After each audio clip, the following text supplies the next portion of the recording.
Bonjour mes amis, c'est Juliette. J'espère que vous allez bien. Un petit clin d'œil tout d'abord à l'une de mes fidèles auditrices, Ombre Bleue. Merci pour ton soutien et ton écoute. Vous avez peut-être remarqué que je vous ai proposé un peu moins de contenu ces derniers temps. Je m'en excuse, mais c'est pour la bonne cause. J'ai terminé mon premier roman et je suis actuellement en pleine recherche d'un éditeur.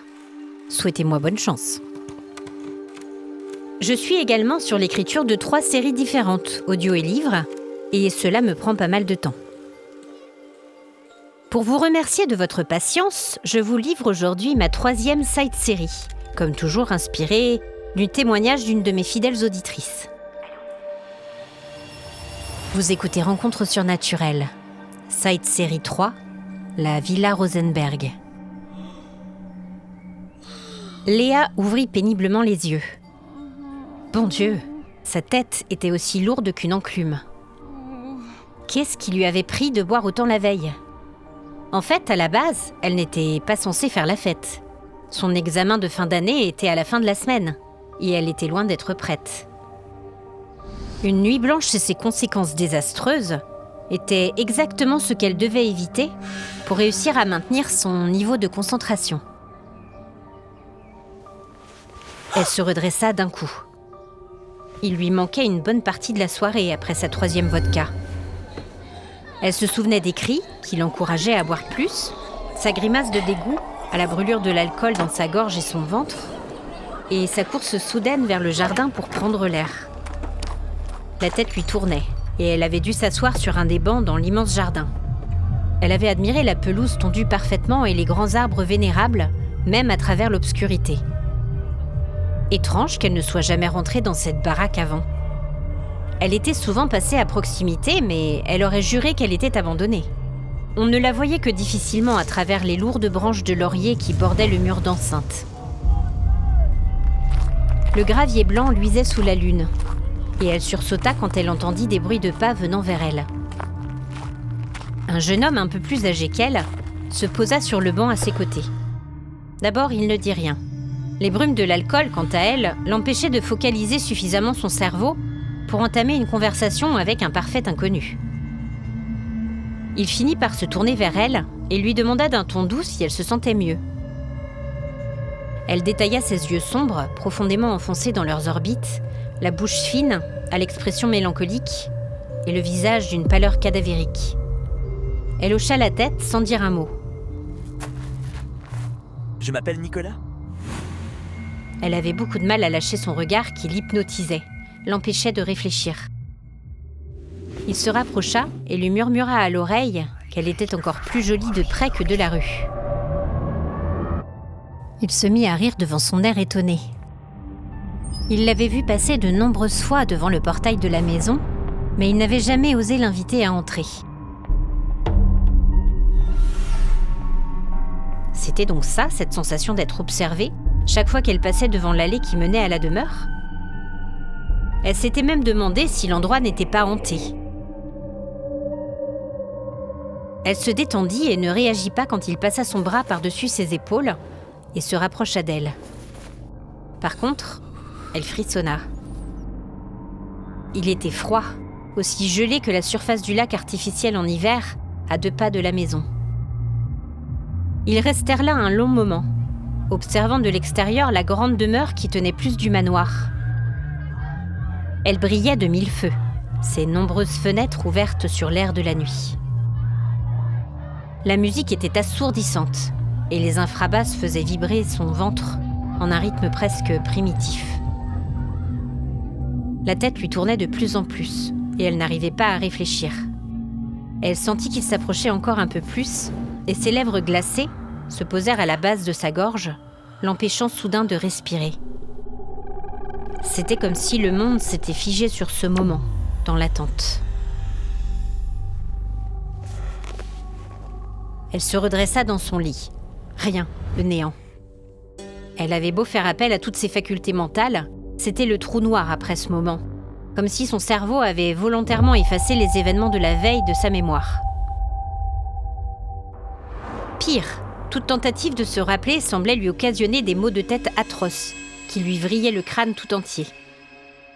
Elle gémit en se prenant la tête à deux mains. Mais qu'est-ce qu'elle avait bu hier ? Elle se sentait bien plus mal qu'une gueule de bois ordinaire. C'était comme si elle était vide. C'est ça. Elle avait l'impression de n'être plus qu'une coquille vide, usée et jetée à même le caniveau. Elle se leva, les jambes tremblantes, et une vague de nausée l'assomma. Elle ferma les yeux et souffla un bon coup pour essayer de rétablir le monde autour de son axe. Elle se versa une tasse de café de la veille et la fit chauffer au micro-ondes. Elle prit une longue douche, espérant que l'eau chaude allait la remettre d'aplomb. C'était son remède à toute épreuve. Mais hélas, cela n'eut pas son effet magique cette fois. Elle se sentait toujours aussi mal. Elle essuya la buée qui couvrait le miroir de la salle de bain et s'arrêta stupéfiée. Son reflet. Elle comprenait mieux l'état de fatigue dans lequel elle se trouvait depuis son réveil. Son teint blafard tirait vers le gris, et ses yeux ternes étaient enfoncés dans leurs orbites. Ses lèvres blêmes étaient gercées et sèches. En fait, elle ressemblait au garçon dans la maison hier soir. Elle se sécha et fronça les sourcils. Toute sa peau était fiévreuse, comme si elle couvait une méchante grippe. Elle s'habilla en vitesse, puis retourna dans le salon. Elle allait appeler Mila, sa meilleure amie, pour lui raconter. Depuis la maternelle, elle se disait tout. Elle fouilla dans son sac, en vain. Son téléphone ne s'y trouvait pas. Interdite, elle regarda autour d'elle, puis remarqua sa veste noire qu'elle avait portée la veille. Elle fouilla dans ses poches, mais là non plus, son portable ne s'y trouvait pas. Elle jura en essayant de se rappeler où elle l'avait vu en dernier. Sur la table basse, devant les grandes portes qui menaient au jardin, dans la maison d'hier. Elle avala sa salive. Elle n'avait aucune envie d'y retourner. Et son corps tout entier vibrait d'alarme à l'idée de poser un seul pied sur le sol de cet endroit. Elle n'avait pas le choix. Il y avait toute sa vie dans ce téléphone. Tout son carnet d'adresses, les quelques contacts professionnels qu'elle s'était faits au long de ses études. Il y avait aussi toutes ses photos sur les 2 dernières années. Et bien entendu, elle n'avait rien sauvegardé. Elle redressa les épaules. Hésiter n'y changerait rien. Elle devait retourner là-bas et récupérer son portable. Elle n'était pas obligée de rester longtemps. De toute façon, la fête avait battu son plein toute la nuit, et tout le monde devait dormir encore. Résignée, elle attrapa ses clés et quitta son appartement. Le soleil trop brillant l'éblouit un instant, et elle hâta le pas vers la haute silhouette du manoir au bout de la rue. Elle voyait un bout du toit s'élever au-dessus de la cime des arbres. Arrivée devant le grand portail rouillé, elle hésita. Celui-ci était entrebâillé, exactement comme la veille, quand elle était passée devant. C'était ça qui lui avait donné envie d'explorer. Et les voix lui criant de venir les rejoindre et de venir faire la fête.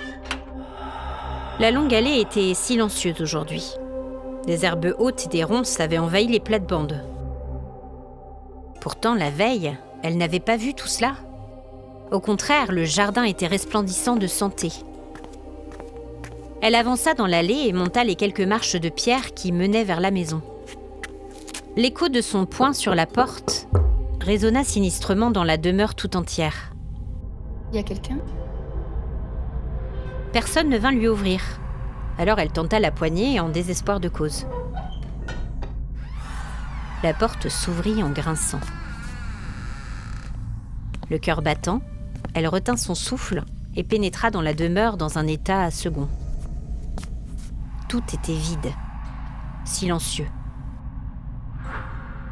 Le plafond, à moitié effondré, et le papier peint décollé dans le salon semblaient se moquer d'elle.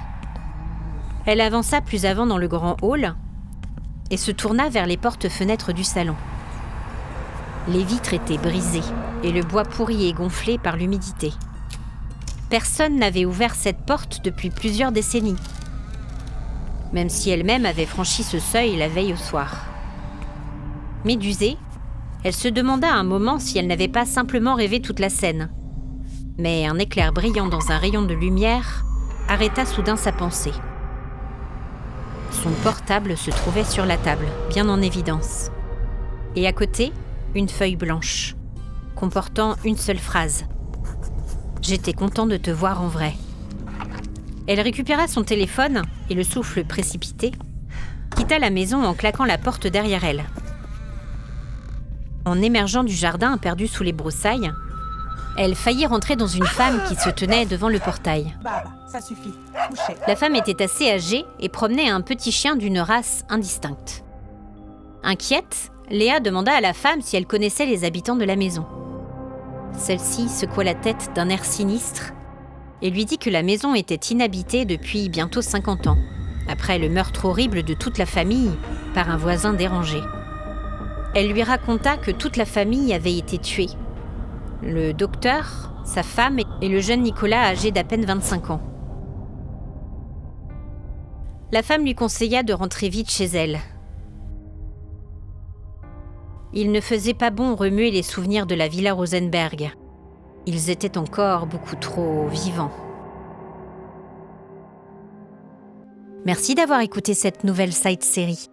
N'hésitez pas vous-même à m'envoyer vos histoires surnaturelles ou paranormales, les faits étranges que vous avez pu vivre dans votre passé.